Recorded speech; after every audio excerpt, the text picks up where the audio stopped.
I recently made a video covering 10 things that I don't think you should pack for Europe. So today I thought we would cover the other side of the coin and discuss 10 things that you should pack for Europe. One of the top things on my list that everyone should take is some way to document your trip. So whether it's a camera or a journal or whatever you want, something to record those memories, because 5, 10, 20 years down the line, there are so many little details that you won't remember anymore. And so having a journal or just videos or pictures that you can look back on will be so meaningful for you, because at the end of the day, all you really take with you from your travels are your experiences and your memories. Something else everyone will need for Europe is just a good bag. So whether you want to use a backpack, rolling luggage, or a mix between the two, find something that will work for you. I preferred using a backpack because I think it was a little easier to navigate crowded areas with that as opposed to like rolling luggage. I feel like rolling luggage is maybe ideal for shorter trips where you're not moving around as much. It's a lot easier just to take those to like a hotel room and just leave them, and then you can go explore. But if you're staying in a hostel, a backpack or something would definitely be my preference. On the topic of bags, something else that I found was really useful while I was traveling was just an extra bag. So I had a little drawstring bag that folded up nice and compact that I could keep in my larger backpack.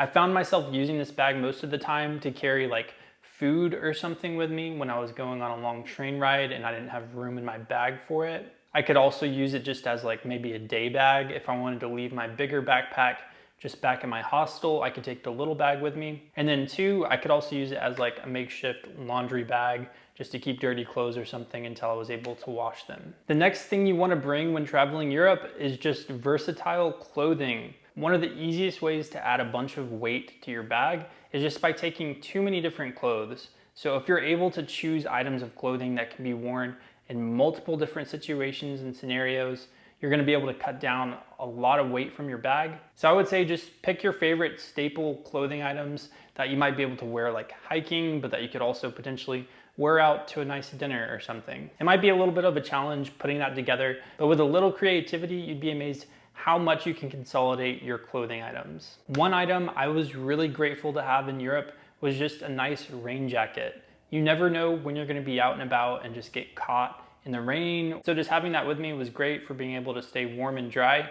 If you don't want to use a rain jacket, you could also just take a small umbrella with you. One reason I picked the rain jacket over an umbrella is just because I was packing really light when it came to my clothes, and I was able to layer the rain jacket and use it as like a windbreaker and also as an extra layer of warmth. If you've got long flights, bus rides, or train rides on your trip, something that you'll want to have is just some kind of entertainment. I'm really glad I brought stuff with me to do because I rode trains quite a bit, and when you don't speak the language, like you can't even just sit and like eavesdrop or listen to anyone, or you might not be able to engage in conversation with people just if they don't speak your language. Having entertainment is key. Maybe not as much if you're traveling with other people because you could keep each other entertained, but if you're traveling solo, I'd say definitely bring something. I've recently gotten really into like audiobooks and podcasts, so maybe just downloading some of those ahead of time would be a good way to pass the time. You could also bring like a Kindle or an iPad, something where you can read books. Or if you have the space in your bag, you may just want to bring a book to read.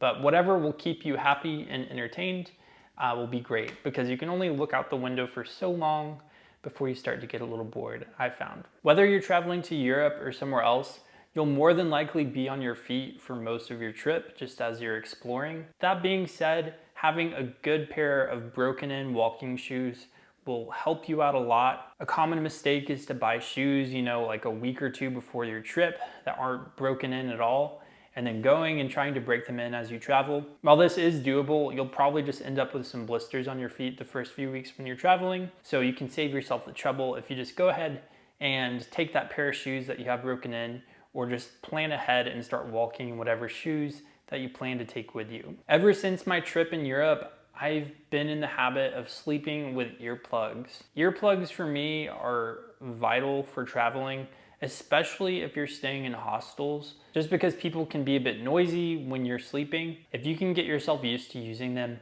they'll be a huge asset when you're traveling Europe. Something else that was really helpful for me to have was just a method for planning my trip on the fly. Before arriving to Europe, I had a general idea of what I wanted to do and what I wanted to see, but I didn't go super in depth with all of the little details. I had my iPhone and my iPad with me, so whenever I had Wi-Fi, I could go ahead and plan out the next few days of travel. Having some kind of device like that will be a huge asset for you.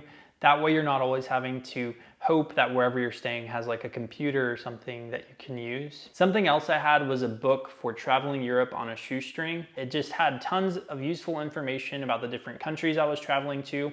It was a good backup for maybe if I didn't have Wi-Fi or if I was on a train and I wanted to go ahead and read up on the next destination I was arriving to. So I've linked in the description a book similar to what I used if you're interested in checking that out. Something else I think you should take with you to Europe if you're staying in hostels is a padlock. Hostels don't always have padlocks for you, but they almost always have lockers for you to keep your stuff in. So by bringing your own padlock, you're able to secure your bag so that you don't have to keep it with you 24/7. If you want to see a detailed look of everything that I took with me to Europe, I've linked a video down in the description that you can check out. If any of these tips were helpful for you, please leave me a thumbs up and subscribe.